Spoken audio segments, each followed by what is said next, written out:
This holiday season, give yourself the gift of quick, easy, flavorful, and nutritious meals. Factor is America's #1 ready-to-eat meal delivery service, and they can help you eat well for breakfast, lunch, and dinner. Factor meals are chef-prepared, dietitian-approved, and delivered to your door, ready to eat. So you can save time and stay healthy while staying on top of all your holiday responsibilities. Cross meal prepping off your to-do list with 35-plus fresh, never-frozen meals that are hot and ready in just 2 minutes. Factor offers options to fit your lifestyle and preferences, whether it's calorie smart, vegan and veggie, or their protein plus option. This December, get Factor and enjoy eating well without the hassle. Just choose your meals and enjoy. Head to factormeals.com/Persia50 and use code Persia50 to get 50% off. That's code Persia50 at factormeals.com/Persia50 to get 50% off. This podcast is brought to you by Royal Fratricide. Attention, princes and kings! Does your empire have 1 million or more subjects?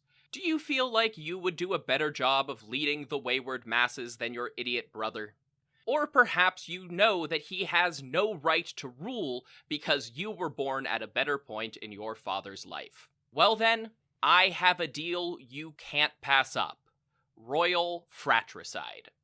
Simply attach 1 bottle of fratricide to the end of your spear and apply it liberally to any siblings you think might threaten your ability to claim the throne.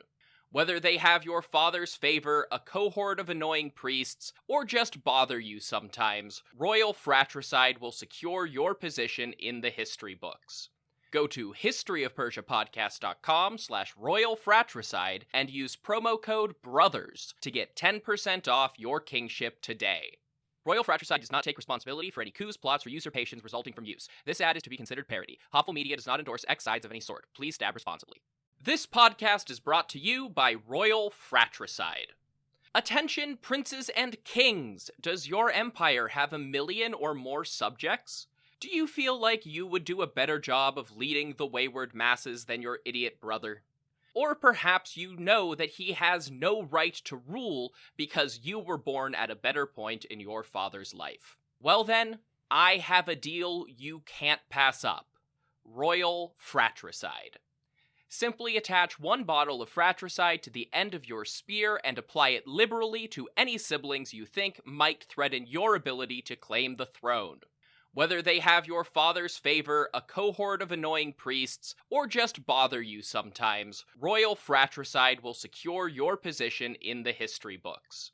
Go to historyofpersiapodcast.com/Royal Fratricide and use promo code BROTHERS to get 10% off your kingship today. Royal Fratricide does not take responsibility for any coups, plots, or usurpations resulting from use. This ad is to be considered parody. Hopful Media does not endorse X sides of any sort. Please stab responsibly. History of Persia is a Hopful Media podcast production. This show is sponsored by BetterHelp Therapy Online. Life doesn't come with a user manual. So when life stops working for you, it's pretty normal to feel stuck.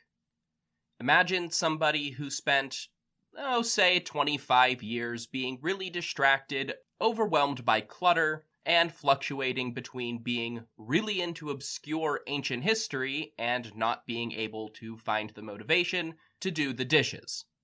That person is me, and apparently, if there were a user manual to life, it might have told me that I have ADHD and should talk to my doctor about that. Therapists are about as close to a manual as we can get. Folks who are trained to help you figure out challenging emotions and learn coping skills. BetterHelp has connected millions of people with licensed, registered therapists for convenient and secure online therapy. It's convenient and 100% accessible online.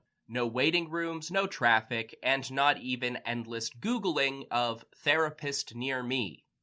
You just fill out a questionnaire and get matched with an appropriate therapist. And if it doesn't click, BetterHelp makes it easy to switch providers. Everyone deserves to feel their best, so get unstuck with BetterHelp. Learn more and save 10% off your first month at betterhelp.com/Persia. That's BetterHelp, HELP.com/Persia.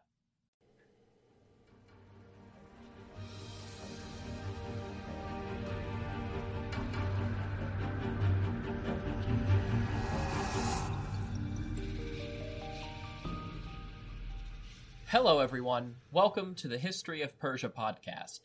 This is not episode 31, that will come with a slight delay early next week. Instead, this is the second sort of annual holiday special. This won't interrupt the shaky release schedule, but I had to bump the regular return to the narrative because today, Friday, March 20th, 2020, is a very important day in any discussion of Persian culture. Nowruz Mubarak, everyone. If you're thinking, didn't we just have a holiday special? Does he know it hasn't been a year yet? You're correct.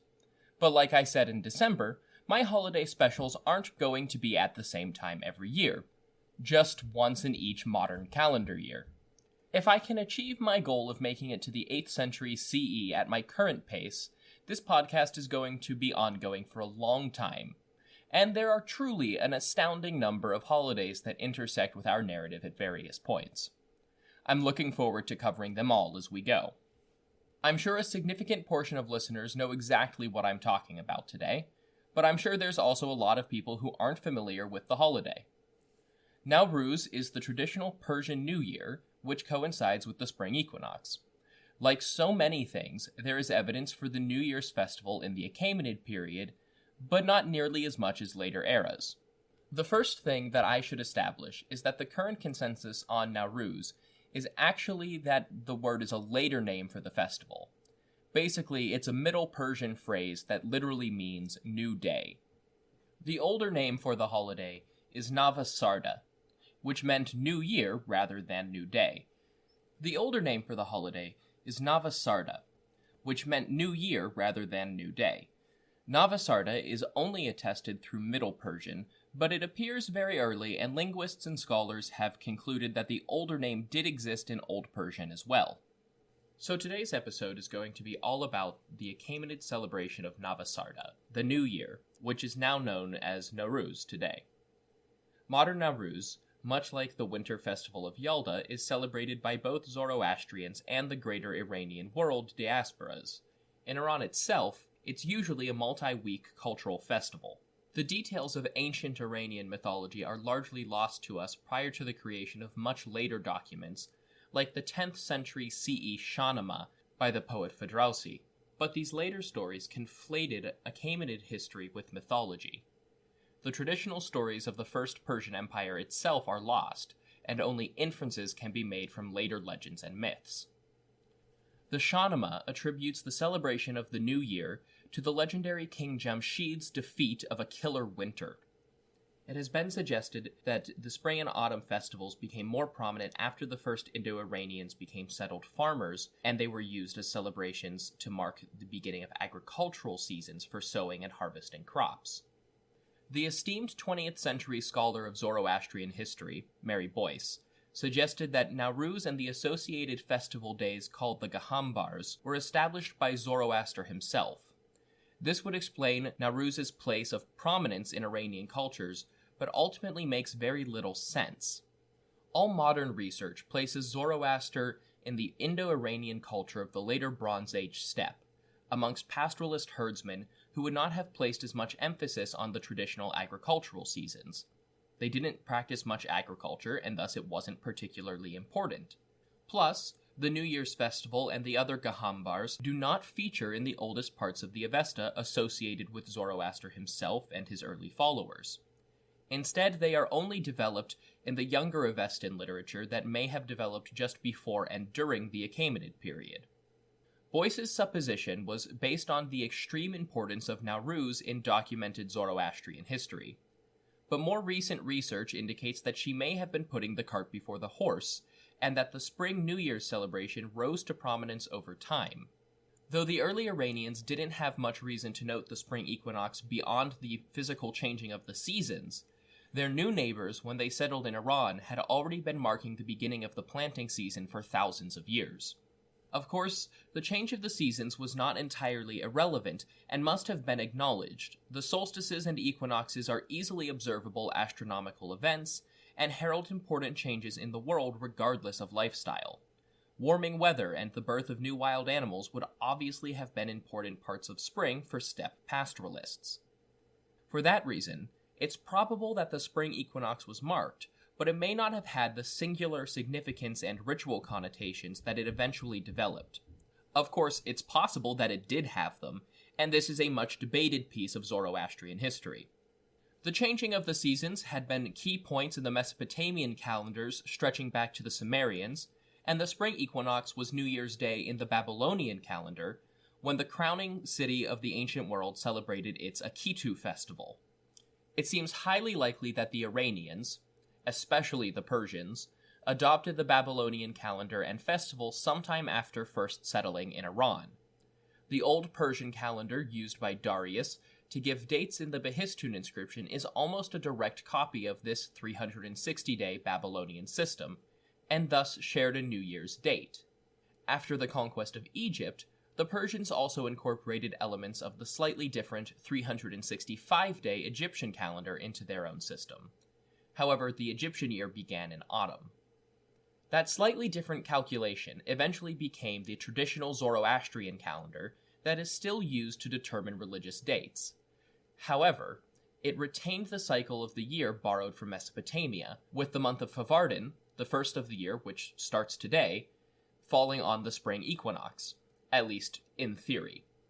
For the moment, the two Iranian calendars are largely the same, but since neither had perfectly calculated the length of a solar year to be 365.2422 days long, the numbered dates eventually drifted, and because the two calendars were different lengths, they drifted away from one another. Though they were very close in the number of days, even slight miscalculations lead to seasonal festivals like Nowruz occurring wildly out of place after centuries of drift. Over time, various measures were taken to combat this, but it will take centuries to get it perfect. The most obvious measure to synchronize festivities with the events they supposedly celebrated is seen in the eventual adoption of the Zoroastrian 365-day system. Prior to the adoption of the more accurate Egyptian year, a complex system of adding whole months was used. Every 8 years, Babylonian scribes determined where to insert 3 extra months. During Darius's reign, the system was adjusted to intersperse 7 months in a cycle of 19 years. Obviously, that's absurd, and eventually you have to accept that you're trying way too hard to keep everything divisible by 12. At some point, probably under Xerxes, a 365-day system was adopted. But if Zoroastrians, and probably even non-Zoroastrian Iranians, were celebrating their holidays on a 360-day cycle, then those extra days suddenly cause a problem. The king tells you to celebrate Nowruz, or rather, Navasarda, on one day, but according to your religious routine, you celebrated it 5 days earlier. A year later, you're 10 days off, and then 15, and so on. Of course, it could be no problem for secular purposes, or for most of the people in the empire. However, Zoroastrian tradition dictates that every day of the year is named for and commemorates something. Various Yazadas, Ameshaspentas, Ahura Mazda, and other divine concepts all have their own day each month. So you can't just add blank days. The end result was the extension of about 36 hours of religious activities into an 18-day festival, and the invention of a festival that became known as the Hamas Path Maidaya, which included the many days inserted into the religious calendar to bring it up to 365. Each of the new days was assigned a dedication and incorporated into the existing system. Even once that was finally accepted, the added festival days became part of the annual cycle, and a 10-day period had to be worked in rather than the 5 days originally planned. Anyway, I suppose you probably want some details. Fortunately, I can say that some sort of exist. but always with caveats. If we assume that the Achaemenid celebration of Navasarda, which became Nowruz, lines up with similar rituals described in the Avesta, then I can at least explain the religious purpose. And fortunately, all scholars do seem to accept that assumption because it makes sense. It ties directly into the daily Zoroastrian prayer cycle. Zoroastrians, or at least Zoroastrian priests, to use a somewhat incorrect but familiar title, are supposed to pray 5 times a day, much like the Islamic Salah prayers. There's certainly a connection there, but now isn't the time to explore that. It's my understanding that this isn't common among most modern-day Zoroastrian lay people, but please correct me if I'm wrong about that. These 5 prayers have their origins in much earlier Indo-Iranian history, with 3 prayers offered at sunrise, high noon, and sunset. The theory is that 2 nighttime prayers were added by Zoroaster himself or his reformist followers. In all Indo-Iranian traditions, fire held a place of particular reverence, and the sun was understood to be a constant presence of that most important element. In Zoroastrianism, fire, and the sun by extension, is taken to be directly connected to Ahura Mazda, and thus the sun figures prominently. The connection with Mithra, as a divinity specifically associated with the sun, was a later development. The ancient Iranians, like many ancient cultures, had deities in their pantheons which represented natural events, like dawn or sunset. In Zoroastrianism, one of these divinities was retained, or possibly even newly developed. This is Repithwin, the spirit of high noon or midday, who is the guardian of Asha, that concept of divine righteousness and proper order, and everything symbolized by the place of the sun at noon, and as we'll see, that's actually quite a lot. In the Zoroastrian creation myth, once Ahura Mazda finished creating the world, the sun stood still at the peak of its crest through the sky, i.e., its position at noon. This phenomenon will be repeated at the end of the world when the struggle between Asha and Druj, good and evil, truth and lies, comes to an end. As such, Repithwin, the literal embodiment of the noon position of the sun, was symbolic of Ahura Mazda's triumph and accomplishments in creating the world and defeating evil.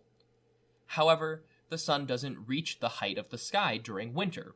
Instead, it appears to sort of migrate around the horizon. This led to the belief that Repithwin is gone during the winter months, and that the winter is a time of evil. The noon prayers are suspended for the season, and This podcast is brought to you by Royal Fratricide. Attention, princes and kings! Does your empire have 1 million or more subjects? Do you feel like you would do a better job of leading the wayward masses than your idiot brother? Or perhaps you know that he has no right to rule because you were born at a better point in your father's life. Well then, I have a deal you can't pass up. Royal Fratricide. Simply attach 1 bottle of fratricide to the end of your spear and apply it liberally to any siblings you think might threaten your ability to claim the throne. Whether they have your father's favor, a cohort of annoying priests, or just bother you sometimes, Royal Fratricide will secure your position in the history books. Go to historyofpersiapodcast.com/Royal Fratricide and use promo code BROTHERS to get 10% off your kingship today. Royal Fratricide does not take responsibility for any coups, plots, or usurpations resulting from use. This ad is to be considered parody. Hopful Media does not endorse X sides of any sort. Please stab responsibly. The inherent danger of cold weather made this a common belief across many cultures, and when some Iranians eventually became settled farmers and winter meant no growth, the evil of the season could only have become more obvious. At noon on Nowruz, Repithwin and the light of Ahura Mazda's accomplishments returns to the world. Food can be planted and the threat of cold begins to fade for the new year. Nowruz also comes at the beginning of a cycle of holidays that celebrate the Amesha Spentas, those 7 core elements or emanations of Ahura Mazda's creation. Nowruz itself functions as the festival of fire, that most important of elements. And originally, it was immediately preceded by an event called the Hamaspath Maidaya, which was the festival of mankind. Over time, the festival took on more aspects and connotations, and the commonly used name changed. In Yasht 1349, which is part of the younger Avestan corpus, it is called Hamaspath Madaya. Presumably, that was what it was called up until the Achaemenid period. At some point between then and the development of Middle Persian language, the modern name Frawardagan came into use. This was quite probably a reflection of the holiday's new role. You see, Hamaspath Madaya and Nowruz were originally back-to-back, one day after the other. Hamaspath Madaya began as a celebration of ancestors in which the spirits of the dead are welcomed by the living and honored. It's somewhat comparable to the Mexican Day of the Dead and its roots in Christian All Saints' Day and the religious origins of Halloween. So it's a loose connection, but at least it's a familiar one. Your dead ancestors coming to stay for one night was a great idea. Good time for a party, family dinner. But then Xerxes goes and adds 5 days to the calendar. That's fine, you ignored it. But now it comes around that the dead are showing up 360 days later, right on schedule, but their return flight on Nowruz has been rescheduled to 5 days later. That's kind of a long time for the dead to hang around. And then, the next year, official Nowruz doesn't come until 10 days later. Now you're sort of stuck trying to get this religious calendar to work with the new royal calendar, and navigate the seeming idea that you've got spirits hanging around for more than a week. Eventually, everyone was able to work out their new calendars, and Hamaspath Madaya, now well on its way to becoming Frawardagan, stretched out over the last 5 days of the 12th month, called Aspandiar, as well as the 5 intercalary days added by the new calendar, and became a much more significant festival due to its length. The lengthy build-up no doubt made the final explosion of festivities on Nowruz itself even more exciting and important. What did those celebrations actually look like for the Achaemenids? Well, that's where most of the caveats I mentioned come in. I'd like to say that I had some master plan that led to Nowruz coming immediately after my episode on Persepolis. But if you've been listening for a while, you know that if I had been more consistent recently, last week's episode would have had us well into the Ionian Revolt. Instead, it turns out that Persepolis and Nowruz have fallen conveniently back-to-back, because almost all of our theories and understanding about the Achaemenid New Year is somehow tied to the royal city in Parsa. For most of the last century, various aspects of Persepolis, including the Apadana staircase reliefs, which I discussed heavily in the previous episode, have featured prominently in all theories about how the Achaemenids celebrated their new year. A.T. Olmsted, whose 1948 History of the Persian Empire dominated Achaemenid studies for the latter half of the 20th century, even frames his entire description of Persepolis with a chapter entitled New Year's Day at Persepolis. Now, if you don't mind me publicly airing my grievances with this highly regarded book, that chapter does not discuss New Year's celebrations even a little. It's a beautiful description of Persepolis that I'd recommend to anyone who struggled to follow the audio description last week. It just doesn't relate to the chapter title at all, which was more than a little disappointing when I started researching this holiday special. Instead, I have to turn to the much larger and more recent spiritual successor. Of course, that's From Cyrus to Alexander by Pierre Briand, which is unequivocally the book on Achaemenid studies today, which is unsurprising as it's more than 1,000 pages of dense information. Briand takes steps to dispute the idea that Persepolis was designed for Navasarda. Traditionally, theories about Persepolis and the Persian New Year have been based on two things. First, the apparent focus on the event space in the design of Persepolis. Rather than a palace, the Apadana meeting hall is at the center of the Persian city, and when Xerxes constructed his own palace there, he also built the Hall of 100 Columns, another reception building in the royal compound. Second, lots of the artwork at Persepolis is devoted to the apparently secular nature of the empire, with the lion attacking the bull in circular formation, and the constant procession of gifts and courtiers to the king. The third is a description of some kind of festival there in Book 8 of Xenophon's Cyropedia. It's been a while since I brought up this somewhat moralizing work of ancient historical fiction, but it is largely just that. It's a legend about Cyrus the Great that doesn't meaningfully reflect other sources about the events of his life, and may actually reflect more about his 4th century descendant and namesake, Cyrus the Younger. In terms of narrative, we'll reach Xenophon and Prince Cyrus in due course, but Cyropedia is still thought to be a valuable primary source for Persian culture as seen by Xenophon in his travels. Xenophon doesn't specify the occasion, but describes a spectacle, and it should be noted that his account must have been based on other people's accounts, because he never actually reached a Persian city to see what festivities looked like under the Achaemenid kings. The event opens with a parade. First, a procession of sacrificial bulls to be dedicated to Ahura Mazda march through, followed by horses for sacrifices in honor of Mithra. The sacrifices were followed by 3 chariots. The first 2 pulled by white horses with garlands. These chariots led many ceremonial processions, including marches to war, and symbolized Ahura Mazda and possibly Mithra in later decades. The 2 divine chariots are followed by a third pulled by horses dressed in purple, pulling a sacred Zoroastrian fire. The king himself rides in on a chariot, leading the procession as crowds of peasants and notables line the streets behind a row of soldiers flanking either side of the parade. He wore an ornate purple robe, and was followed by the procession of nobles and military officers dressed in similar robes with purple cloaks, given to them by the king before the start of the festivities.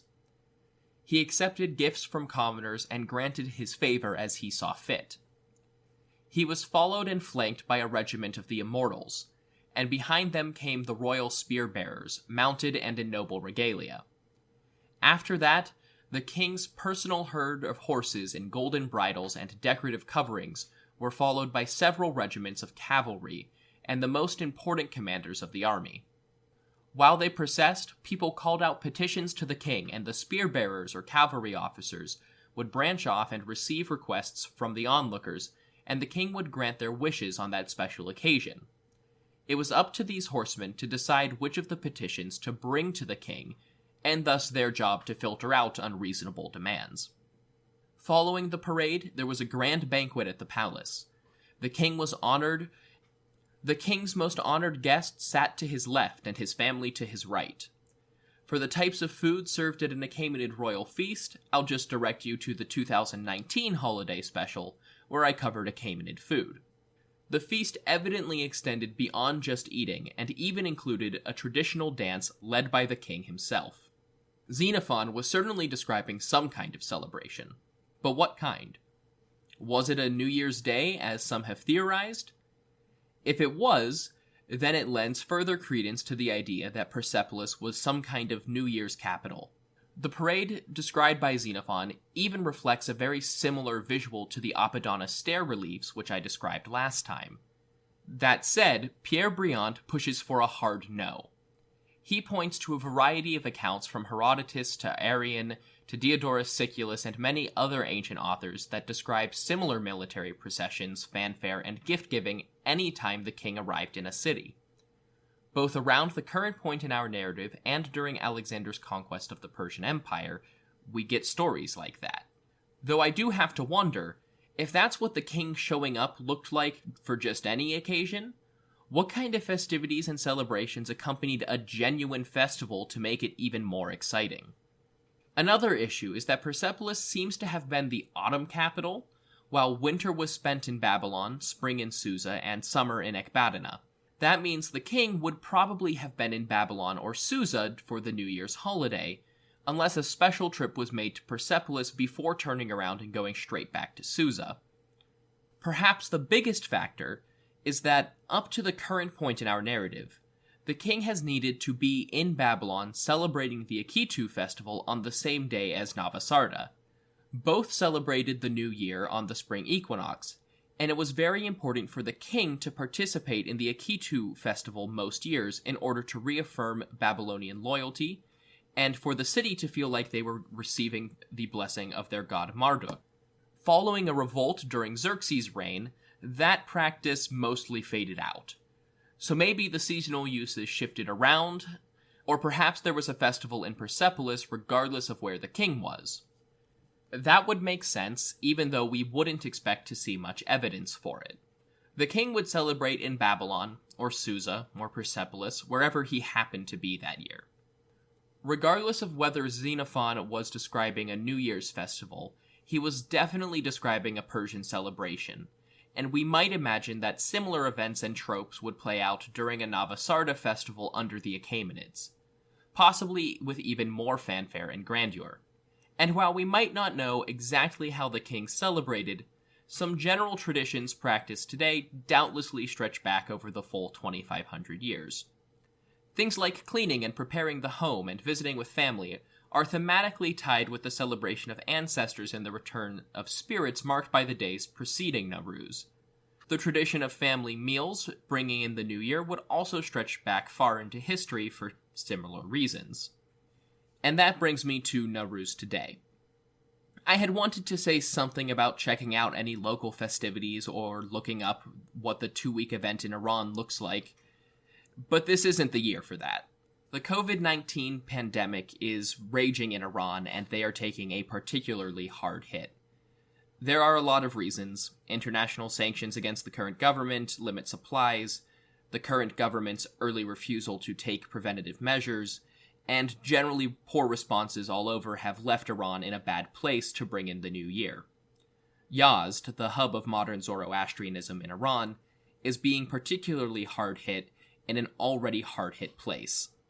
I'd ask anyone who is able to get assistance, either financial or better yet, just medical supplies, to people you know in Iran, then please try to do so. I'm not suggesting you send something to the government in Tehran or anything, but if you know a way to help heavily impacted communities, especially in places where the response has been so dismal and so detrimental, please do what you can. If anybody knows a good resource to share, I'll look into mentioning it in the next episode. Until then, everyone stay home, stay happy, and stay healthy.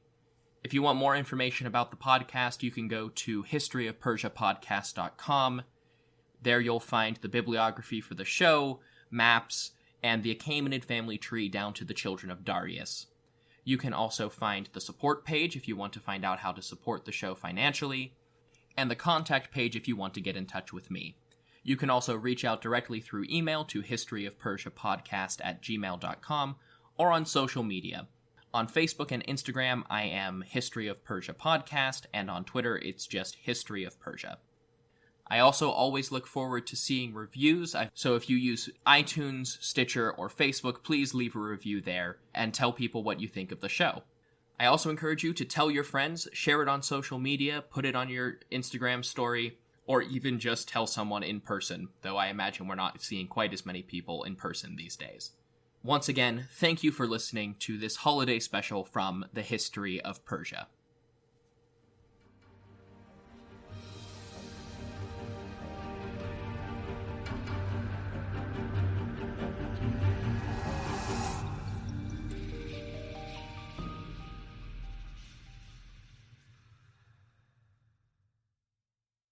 Today, we discuss Miro.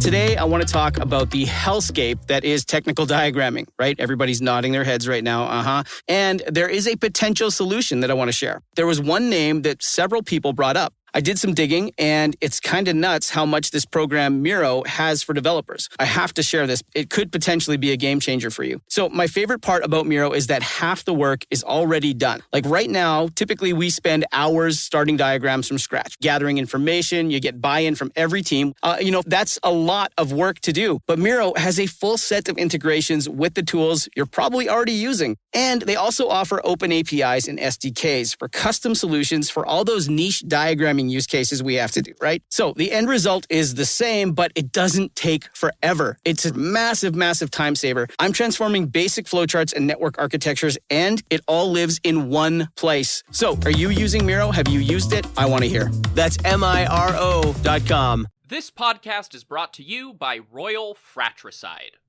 Attention, princes and kings! Does your empire have 1 million or more subjects? Do you feel like you would do a better job of leading the wayward masses than your idiot brother?